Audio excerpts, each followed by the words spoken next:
Hi there, my name's Kenny. I'm the pastor here. If I've not met you before, hope to get to chat to you after the service. I wonder if... Never trust me with anything. Hopefully it's not ruined. I wonder if you've ever felt that someone's by mistake kind of misrepresented your personality. Do you know, kind of sometimes we'll talk about people like friends, family, colleagues, will say, oh, do you know, so-and-so, they're so funny, they're always up for a laugh, they laugh about everything, they just talk about this person like they're a clown, and they're like, actually, I can kind of be serious sometimes, you know, I'm not totally that way. Sometimes people can emphasise a part of who we are so that it kind of distorts who we are in total, do you know? It can be about, you know, you're a serious person, a kind, compromising person, ambitious, sports mad. We're kind of like, no, I'm a bit more complicated than that. You've not really understood who I really am, you're just kind of giving a wee parody of me. And I wonder if at times we maybe do this with God. We take one aspect of who he is and speak about him and think about him like it explains everything about who he is. So, I mean, Eric, at the start, we didn't actually make the plan, but it worked really well as he shared lots of different pictures that the Bible shares about God. And the Bible says that God is kind. What is God like? Well, God is kind. But if we think only that way and our kind of definition becomes all about that, he starts to become like a kind of nice old granddad, you know, just want to be nice to you. Or God is father. But then we can think that, you know, that's who he is. He's just a nice father. Every situation, any person, he's always just going to be a nice dad. Or we could say, like Eric mentioned, God is light. But if you just focused on that, you kind of think he was just some kind of like enlightening force to be learned about. I think probably the best, most all-encompassing description of God is that God is love. But when we really understand what love is, love's not just nice, is it? Love actually, when you love properly, it will increase your anger. So if somebody did something awful to a child far away, we might have some emotional resonance with it if we heard about it. But if someone did something to one of the children at Hope Church, we would be furious. Why? Because we love them.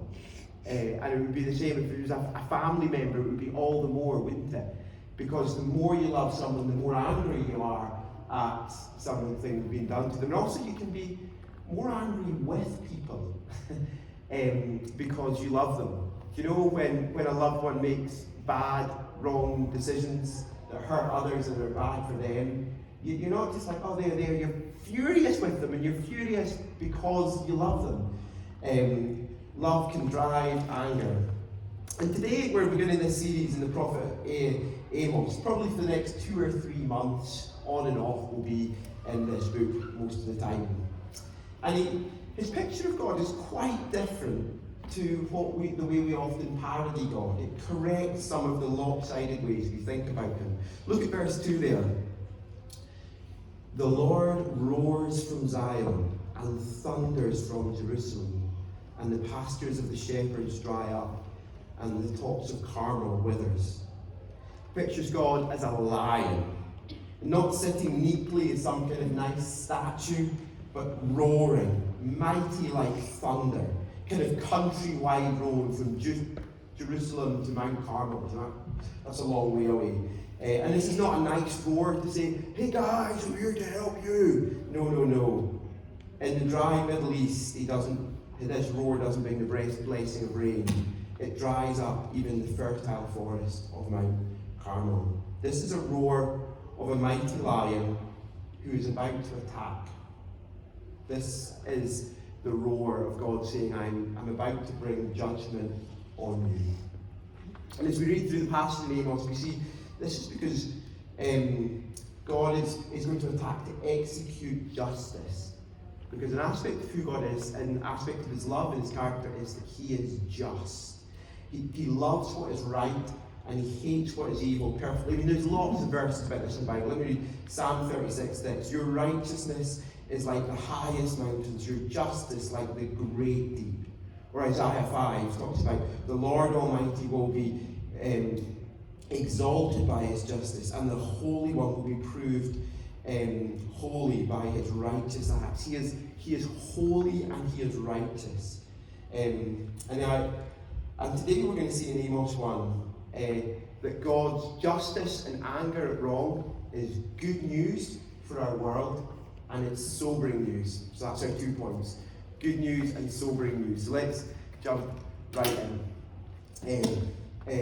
Good news, God is just. To understand the verses that Eric read there, we need a little bit of a geography and a history lesson. So this was written, Amos was writing about 750-ish years before Jesus, BC, and he's writing to the nation of Israel. Israel were God's chosen people, but actually Israel was a split nation. So do you notice up there you've got the kind of pinky nation, the purpley nation, Judah, below the big blue nation, Israel. They were formerly all one nation, God's people, and they had split. So both of them were still God's people, and there were 2 separate nations. Amos is actually from Judah, and he's going north to speak to the people of Israel, and that will become really interesting as we kind of go through Amos. In our passage, Amos speaks to 7 nations, and next week he turns to address Israel as the 8th. The last nation that he speaks to is Judah, so the one that's also part of the people of God. The first 6 nations are just the other surrounding nations around Israel. You can see them on the map. They're not part of God's people. They don't have God's laws or his revelation. Yet he has a message for judgment for each of them.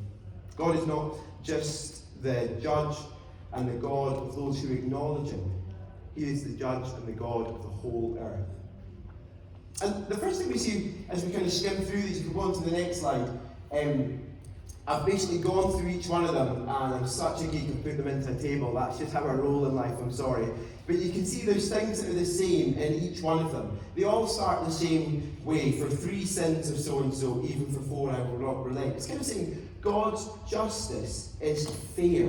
It's not just a kind of a one-off slip-up that these people have done. It's an over and over things they've done that are a really big deal. The phrase at the start of each one, I could overlook 3 sins. These things are big. I could maybe overlook 1 or 2, but for 3 I can't overlook it. And for 4, I definitely can't. Something has to be done. There's a pattern here of the way they're behaving.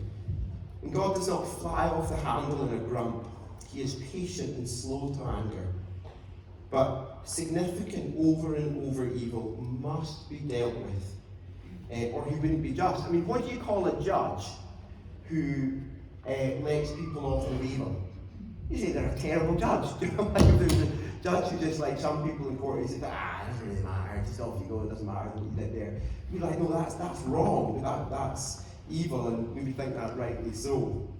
Let's look at what God is angry about that was going on in these nations. It starts off with Damascus, which I guess is also called Aram, or modern day Syria.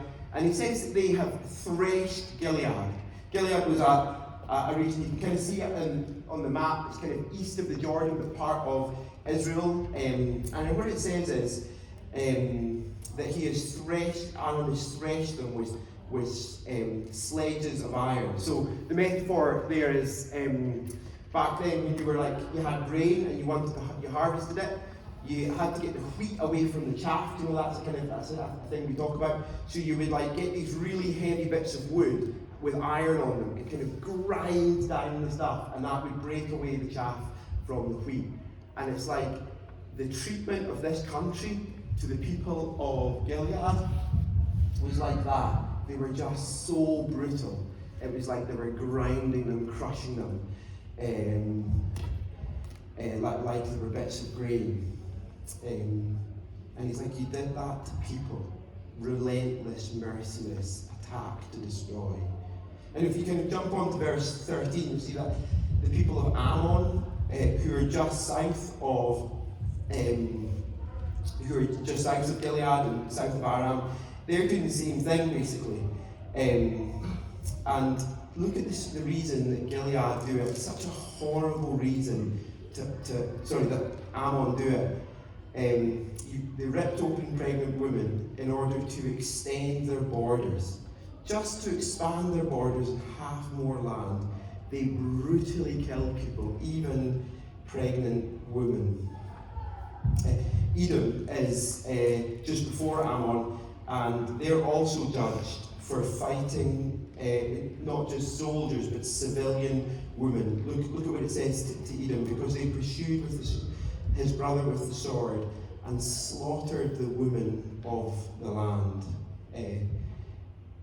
This sort of killing of like civilians in this way is evil. He's kind of recognising it in that way. And this is particularly bad because there should have been a treaty between the countries that are doing. There should have been a treaty of brotherhood. It seems that this is probably against Israel, so Edom traced their lineage back to a guy called Esau, and Israel traced their lineage back to a guy called Israel, or Jacob, he was also called. And Esau and Jacob were brothers. And it's like, these two nations should have had one another's backs. They should have been like partners. They should have had a special relationship. And yet, the opposite is true. The nation of Edom has this vicious hatred where they're just pursuing and trying to destroy Israel. You notice just before that, the two nations, Gaza and Tyre, they're connected with another evil that Edom's involved with: human trafficking, enslaving people. The Philistines are the capital of Gaza, that's what it's called, it talks about Gaza there in verse 6. They took captives whole communities and sold them to Edom. So you just imagine like a band of militia just show up in Aviemore and they kill anyone who fights against them, and then everyone else is just kind of chained up and led off to be slaves somewhere else. I mean, it's just a horrible thought, isn't it? But that's what the people of Gaza were doing. And Tyre, they didn't capture, they didn't do that bloody, nasty stuff. They were a trading city. So what did they do? Well, they were a trading post. They were the middleman in selling these slaves to Edom. You can see it there in verse 9. They sold whole communities of captives. And again, they did this when they should not have done it, because they had a treaty. They had a treaty of brotherhood.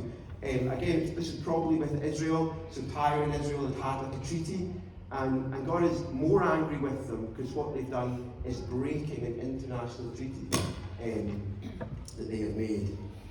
Moab, as we go on to chapter 2, is really interesting too, because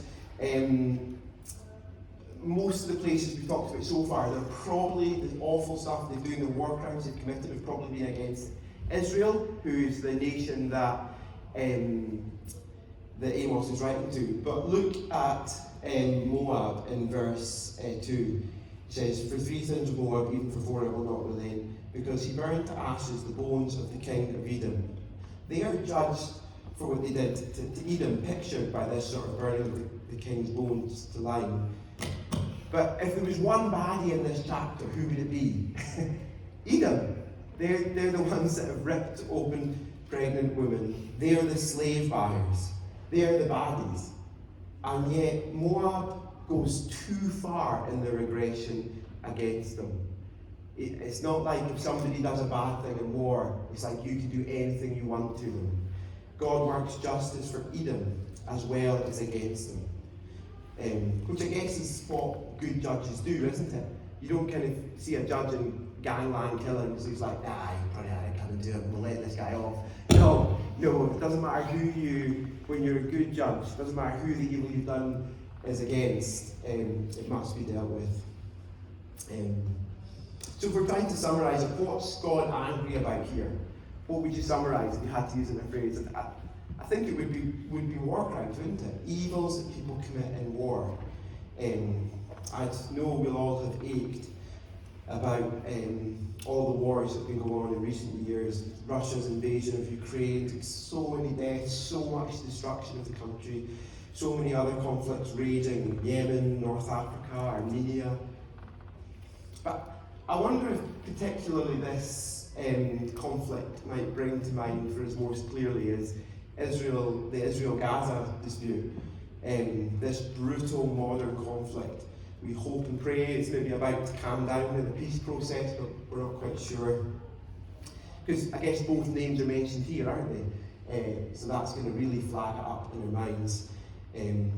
Gaza probably represents different people nowadays than it did then. The Philistines who are there are not the people who live in Gaza now. But it's worth talking about, because I guess many in Israel and many Christians would think that Israel have a divine right to this land.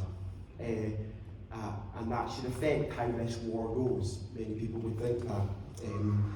The books of Genesis, God makes a covenant to give this land to Abraham and to his offspring forever. Some Christians believe that we should be kind of helping and giving weapons to Israel to help them in this battle, and that's kind of doing God's work, and that Israel would be justified in what they're doing in Gaza because of these promises and what they're doing in the West Bank and these sorts of things. But the thing about covenants have rules, and while you're in rebellion to a covenant in the Bible, or just generally in covenants, and rebellion against your covenant partner, you can't expect covenant blessings. That was partly why Israel was exiled from the land at one point, that Amos is going to talk about later. And God has set up his son Jesus as the king of this world. And while there's thousands of Messianic Jews who follow him and know him and love him, on a whole, the nation as a nation together does not. As Jesus said to the Israelite leaders in Matthew 21, he says, "The kingdom will be taken away from you and given to a people who will produce fruit." And actually, according to the book of Galatians, Jesus is the offspring of Abraham, because it's offspring singular. He is the one who the Galatians will be blessed through, and the one who actually has all the land, all the world is his. So those who are his are the true people of God, and they are the meek who will inherit the earth, including the land of Israel. There's a hope in the book of Romans that speaks about maybe like someday there being a great turning where lots of Jewish people will become Christians. But right now, I think this conflict is just another international conflict that we should pray about and make about, with a complex history of grievances on both sides.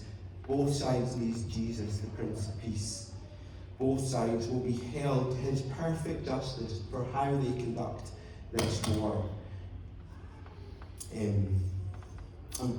I guess, whatever the conflict, whatever the details of what's going on in this conflict, justice will one day be done by Jesus. And what Amos is saying here is that God will bring justice on the nations that commit crimes and war, isn't it?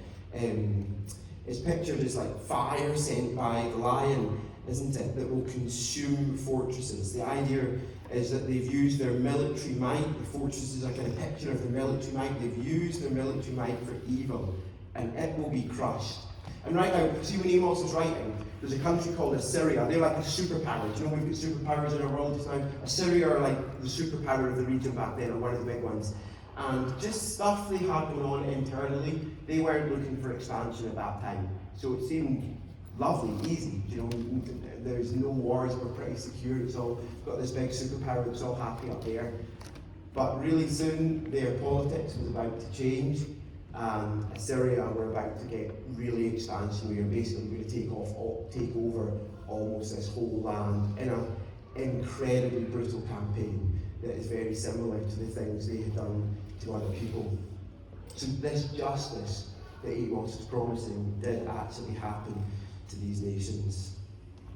Striking too that the kings, if you kind of look up there and think, kings and officials are singled out as sort of being, as well as the military in a country, are generally singled out for kind of special punishment, which I guess is fair. They're the ones who are leading it and kind of driving the war forward, and kind of it's right that they should have a particular judgment for them.